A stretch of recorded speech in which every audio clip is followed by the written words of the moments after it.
Well, good morning. A bit muggy, again, no air this morning. Sun's quite a bit of cloud about. I tell you, we had a quick shower of rain one day last week. That's the only rain I've seen for several weeks. It was very warm. We're on familiar ground. We're here at the dam, Banyu Dam in Manique. I mentioned before when I did the round here, which is just a short hour walk. There are other paths. There's one going in the far corner, which is over there. Where I think you can see my finger.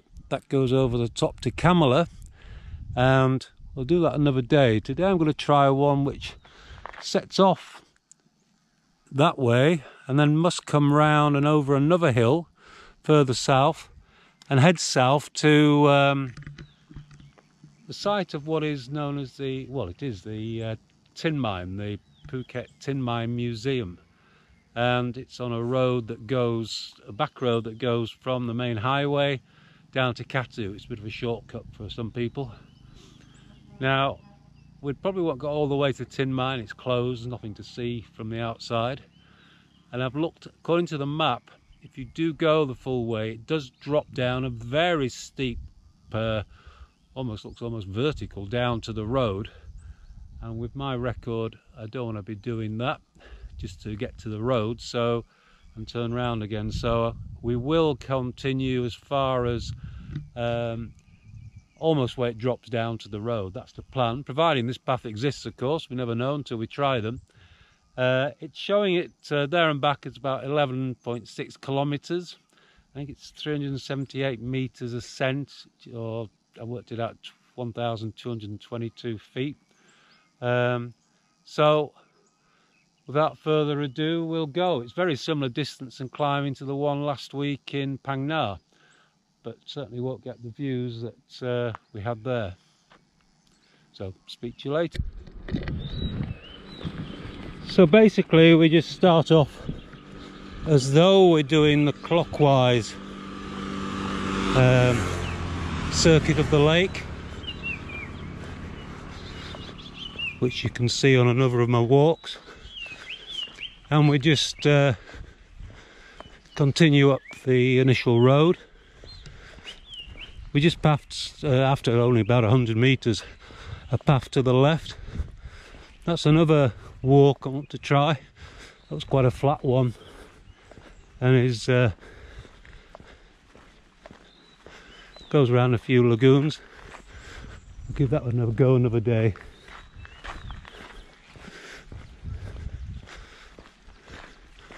So again, the reservoir and the dam there is to the right. Okay, so successfully negotiated that little dip, and the path here splits in two. It's actually more a road. That one, I say, goes off to, again, towards lagoons. And this, I believe, is ours. So what happened there, I took actually a different path to one I'd marked out, because they do join again. I thought, well, if I do one way and one going back, varies a bit. This was more a road, no traffic on it, so one motorbike and one truck with a bale of hay on the back. But the way I mapped would have been coming here and then joining here. These two join together at this point.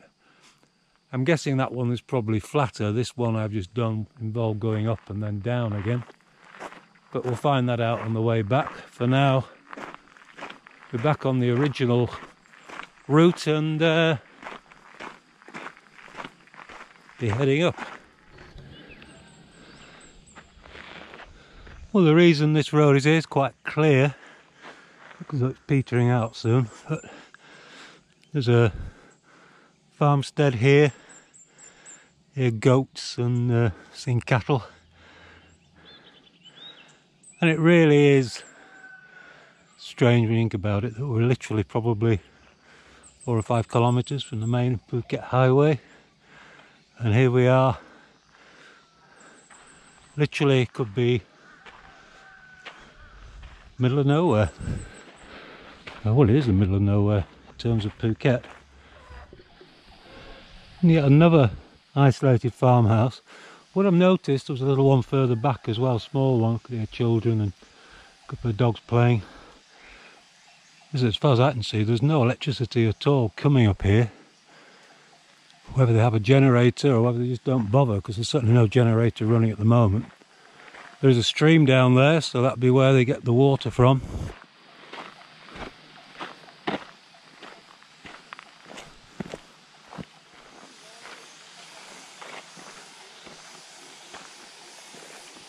You can hear the stream down there. No, just catch a glimpse of it. Considering we've had no rain at all for weeks, it does make you wonder where it's coming from. Well, although this pathway's continuing, literally no sounds now except the sounds of the jungle. I could just hear a cock crow in the distance. No sun, but it's very humid, very still. So I've just taken my hat off.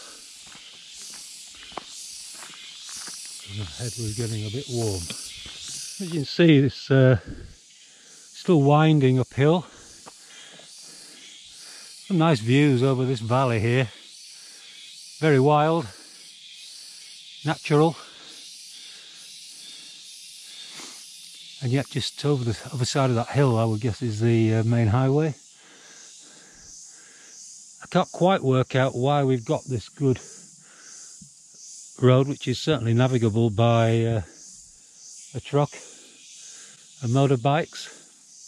Up to now I've not seen any rubber trees, only some very old ones which aren't being worked, because that would be the obvious answer. Revealed, or not, in due course. Now we're coming towards the highest point here. The path does split here. We show a path going down there, but this is ours. We've just been fairly flat, and it now cuts up here. So I've continued up this main path. The original path actually, or the path shown on the GPS, couldn't see that at all. And this path, rather than going straight down, which I expected, and now is actually climbing up again. So this is obviously now going up another hill. So just hill after hill around here. There's a little bit of air just creeping up here, probably as we're near the peak. Very welcome, not much of it. You probably see I'm pretty warm. But anyway, onwards and upwards. Now this is, I look at the highest point.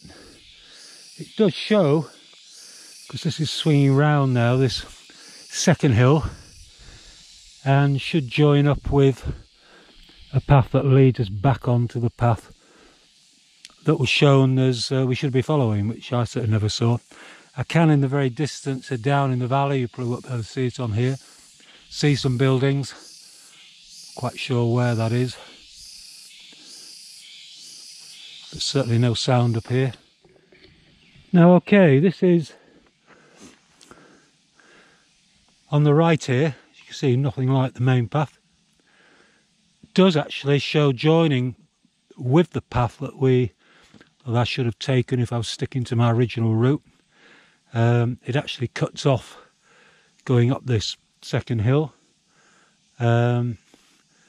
Whether it's navigable or not, I don't know, but we'll soon find out. It's obviously nowhere near as used as the main one. I mean, these are rubber trees, but they're pretty old, and I'm never sure whether rubber trees stop producing latex after a certain time, but certainly nobody's tapping them.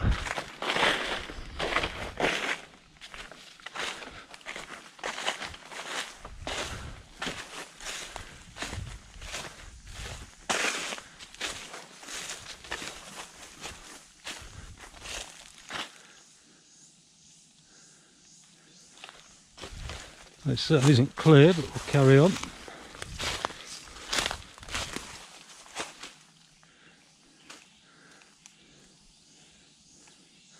Now I think we can safely say the reason I didn't see the original path as shown is because it's now totally overgrown. Certainly this is going nowhere. So we'll just head back the way we've come, reach the top of this hill. I don't know, can somebody tell me why things that are supposed to be really good for you and whatever are never nice? I just had some sort of protein bar. All natural, goodness, everything, you name it. And I've had part of it, but the ants are now feasting on the rest, so there you go. I've just stopped for a snack and a drink, and on the way down, just from the top there, not far from it, through the trees I could see what was clearly Phuket City, the buildings of it. Couldn't hear anything, but you could see it in the distance. There's no way the camera would have picked it up through the trees, but it's definitely means this hill is quite high up to be able to look down and without any blockage from other hills to see Phuket City. Yeah, just wish there was a bit of breeze because it's very, very humid. So, drink, snack, or what I had of it, over, and I head back down. If you wanted to go downhill and literally go onto the road, I believe where this road or the path divides here and goes down there, that would in fact take you down to the road, but it's not really is it really somewhere you want to be heading to as a target, a road? Don't think so. Okay, we're nearly down now, literally down. This is where we came. As I mentioned, in actual fact, that wasn't the way I'd done the track. That was coming through these woods, which actually looked as though it could be a bit nicer. So we'll go back this way, because it's different to the way we came.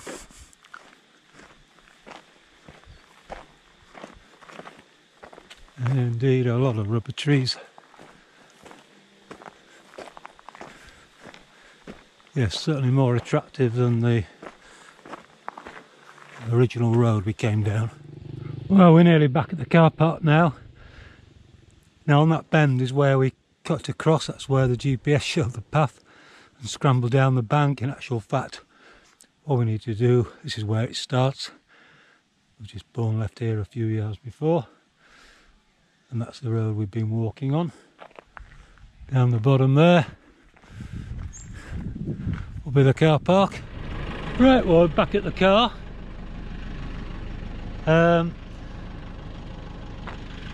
Now I've just checked the sort of facts and figures. It was actually 12.5 kilometres from when I started recording. But what it's showing also is that the total climb was 948 metres, which is actually well over, well, it's over 3,100 feet. Now I know I went up another peak. I need to check that because that doesn't sound right to me. I don't think it was as high as that. I was expecting it to be probably between 400 and 500. So don't quote me on that, but at the moment the recording is showing the total elevation, that's all the ups and downs. The total elevation was 948 metres.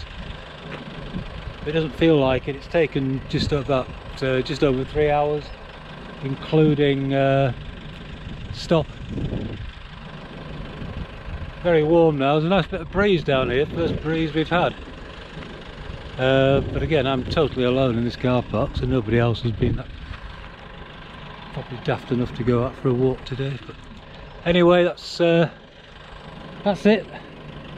Not a walk I particularly recommend. It's okay, nothing special. See you next time.